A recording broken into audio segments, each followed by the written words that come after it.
Salam, hər vaxtınız xeyir. Bu gün bir çoxlarının çətinlik çəkdiyi çoxalma otogenez bölməsində olan göyərçin məsələlərinə baxacağıq.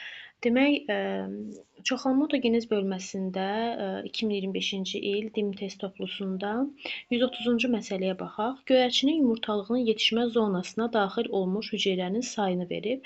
Ümumiyyətcə biz deyək ki, göyərçinin yumurtalığının yetişmə zonası deyirsə, demək burada meyoz prosesindən söhbət gedir. Çünki gametogenez prosesi 3 mərhələdən ibarət idi: çoxalma, böyümə və yetişmə.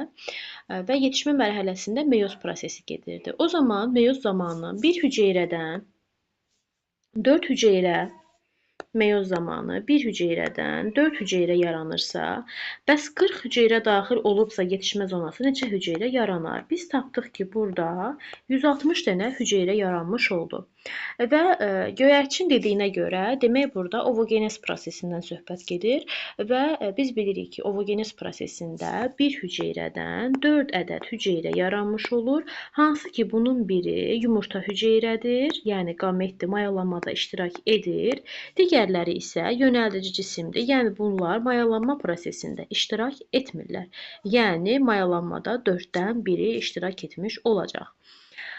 Biz 160 hüceyrə daxil olubsa bunun üzərindən gedəcəyik və 160 hüceyrənin 4-dən biri qamet olacaqdı o zaman. Yəni 40 dənəmiz qamet olacaq. Geriyə qalan 120 dənəmiz isə yönəldici cisim olacaqdır. Və biz bilirik ki, hüceyrədə cinsiyyət xromosomlarının X-in və Y-in nisbəti 1-in 1-ədir və göyərçin də quşlar sinifinin nümayəndəsi olduğuna görə burada dişi heterogametdir, yəni X və Y xromosomları var. Və bunların nisbəti 1-in 1 olmalıdır. 160 dənə hüceyrə varsa, o zaman biz deyirik ki, 160 hüceyrənin 80 dənəsi X xromosomunu daşıyacaqdır, 80 dənəsi isə Y xromosomunu daşıyacaqdır.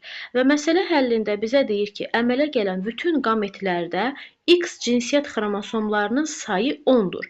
Yəni, qametdə X cinsiyyət xromosomu 10 dənə X varsa, yəni 80 dənə X-ımdan 10 dənəsi qametdədirsə, o zaman 70 dənəsi də yönəldici cisimdəymiş. Bizdə elə yönəldici cisimdə olan X cinsiyyət xromosomunu istəyir.